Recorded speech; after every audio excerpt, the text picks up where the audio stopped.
Hallo, баарыңарга салам. Herzlich willkommen zum 8. Deutschunterricht. Бүгүнкү сабагыбызда биз ар кандай формаларды туура толтурууну жана катталуу учурунда берилген ар кандай суроолорго туура жооп берүүнү үйрөнөбүз. Күнүмдүк жашоодо, мисалы, тил курстарына катталууда же кандайдыр бир жумушка орношууда же онлайн кызматтарга анкета толтурууда суроолорго так жана туура жооп берүү өтө маанилүү. Ошондуктан аты жөнүбүздү, дарегибизди, өзүбүз тууралуу маалыматтарды немис тилинде туура жана так толтурууну үйрөнөбүз. Ошондой эле менин, сенин, анын деген формаларды дагы практика кылабыз. Бул сабактын жыйынтыгында биз тууралуу берилген суроолорго туура жана так жооп берип үйрөнөбүз. Алгач сабакка керектүү сөздөр менен таанышып өтөлү. Der Vorname. Der Vorname. Ат, биздин атыбыз. Мисалы, mein Vorname ist Gulburak. Der Nachname. Фамилия. Бул жердеги nach сөзү кийин деп которулат, а name ат. Сөзмө-сөз которгондо аттан кийин. Бизде кыргыз тилинде алгач фамилиябыз, андан кийин атыбыз жазылат. Мисалы, Сабирова Гульбурак болуп, ал эми немис тилинде Гульбурак Сабирова. Алгач ат келет, андан кийин фамилия. Der Name, бул сөз фамилия деп да которулат, ал эми ат деп да которулат. Мисалы, mein Name ist Gulburak, менин атым Гульбурак. Ал эми кандайдыр бир анкеталарда name деп көрсөтүлгөн болсо, ал жерге фамилиябызды, атыбызды, отчествобузду жазган туура болот. Өз атыбыз der Vorname деп көрсөтүлөт, фамилиябыз der Nachname деп көрсөтүлөт. Ал эми ал жерде графада жөн эле бир эле name боло турган болсо, ал жерге фамилиябызды, атыбызды, отчествобузду кошо көрсөтүү керек болот. Die Adresse. Die Adresse. Адрес. Die Straße. Die Straße. Көчө. Die Hausnummer. Die Hausnummer. Үйдүн номери. Үйдүн номери. Die Postleitzahl. Die Postleitzahl. Почта индекси көбүнчө анкеталарда кыскартылып PLZ тамгасы менен көрсөтүлөт. Почта индекси Кыргызстанда көбүнчө 6 цифрадан турат. Die Stadt, шаар. Das Land, өлкө. Das Herkunftsland, страна происхождения, силер келип чыккан өлкө, email-адресы, die email-адресы, электрондук почта, die Telefonnummer, телефон номери, die Ländervorwahl, бул өлкөнүн коду. Көбүнчө die Ländervorwahl же болбосо Die Vorwahl деген сөз менен келет. Эгерде кандайдыр бир анкетаны толтурууда Die Vorwahl деген жерди көрсөңөр, ал жерге Кыргызстандыкы +996 деп жазылыш керек. +996. Германияныкы Deutschland +49. Бизден интервью алган киши электрондук почтабызды сурап калса, ага электрондук дарегибиздеги кээ бир символдорду немис тилинде айтууга туура келет. Ошолорду карап көрөлү. Мисалы, нижний пробел, тыңкы сызык, der Unterstrich. Дефис, der Bindestrich, дефис. Der Punkt, точка, чекит. Ал эми собачка белгиси, et Zeichen. Zeichen сөзү белги, символ дегенди билдирет. Ал эми ушул белгини окууда силер et Zeichen эмес, жөн эле et деп окусаңар да жетиштүү. Мисалы, мен өзүмдүн электрондук почтамды айта турган болсом, анда тамгаларды богушта бегин кылып айтышым керек болот бирден. Мисалы, gulburak@gmail.com боло турган болсо, gulburak@gmail.com. Азыр эми анкета боюнча суроолорго жооп берүүнү практика кылалы.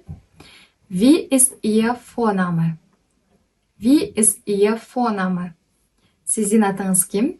Mein Vorname ist Gulburak. Mein Vorname ist Gulburak. Менин атым Гульбурак.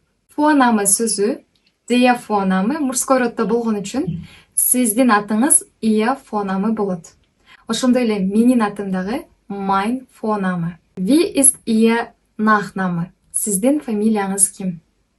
Mein Nachname ist Забирова. Mein Nachname ist Забирова. Менин фамилиям Сабирова.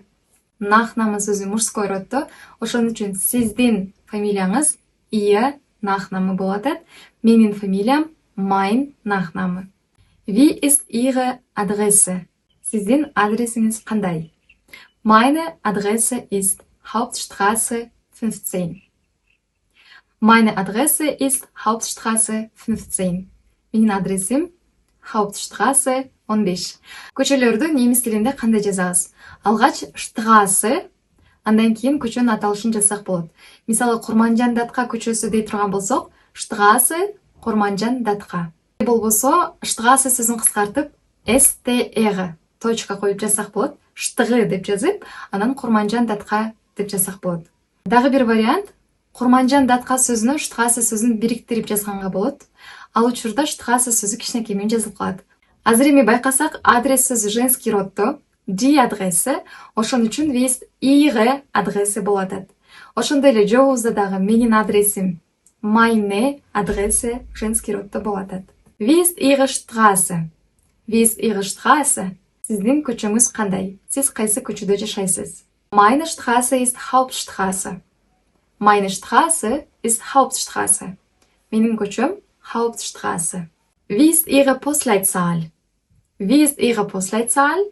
Сиздин почта индексиңиз кандай? Meine Postleitzahl ist 720001. Meine Postleitzahl ist 720001. Менин почта индексим 720001. In welcher Stadt wohnen Sie? Кайсы шаарда жашайсыз? Ich wohne in Bishkek. Мен Бишкекте жашайм. In welchem Land wohnen Sie? In welchem Land wohnen Sie? Кайсы өлкөдө жашайсыз? Ich wohne in Kirgisistan. Ich wohne in Kirgisistan. Мен Кыргызстанда жашайм. Aus welchem Land kommen Sie? Сиз кайсы өлкөдөн келдиңиз? Ich komme aus Kirgisistan. Ich komme aus Kirgisistan. Мен Кыргызстандан келдим. Же мен Кыргызстандан болом. Кыргызстан сөзү немис тилинде кээ бир булактарда Киргизистан, ал эми кээ бир жерлерде Кыргызстан деп да жазылат. Wie ist Ihre E-Mail-Adresse? Wie ist Ihre E-Mail-Adresse? Сиздин электрондук дарегиңиз кандай? Meine E-Mail-Adresse ist gulburak@gmail.com. Менин электрондук почтам gulburak@gmail.com. Wie ist Ihre Telefonnummer? Wie ist Ihre Telefonnummer? Сиздин телефон номериңиз кандай? Meine Telefonnummer ist +996 225 25 64 18. Телефон номерди айтууда ондуктар менен айтсаңар болот. 25 64 18 деп, же ар бир цифраны дагы өз-өзүнчө айтсаңар болот. Мисалы, +996 225 25 64 18. Эгерде немис тили курсу тууралуу же кандайдыр бир Германия тууралуу сурооңор болсо, ушул номер аркылуу байланышсаңар болот. Ошондой эле биз Шенген виза, национальный визага тапшырып жаткандарга документтерди туура чогултууга жардам беребиз. Кандайдыр бир документтерди которуу керек болсо байланышсаңар болот. Meine Telefonnummer ist +996 225 25 64 18. Wie ist Ihre Ländervorwahl? Сиздин өлкө кодуңуз кандай? Meine Ländervorwahl ist +996. Менин өлкө кодум +996. Wie ist Ihre Hausnummer? Сиздин үй номериңиз канча? Meine Hausnummer ist 15. Meine Hausnummer ist 15. Менин үй номерим 15. Азыр эми өтүлгөн материалды бышыктоо максатында экранда суроо чыгат. Ар бир суроо окулгандан кийин ушундай звук чыгат.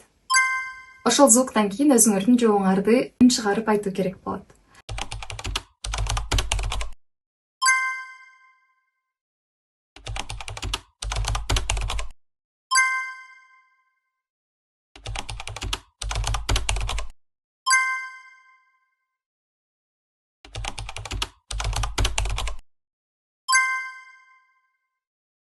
Ушун менен сабагыбыз аяктады.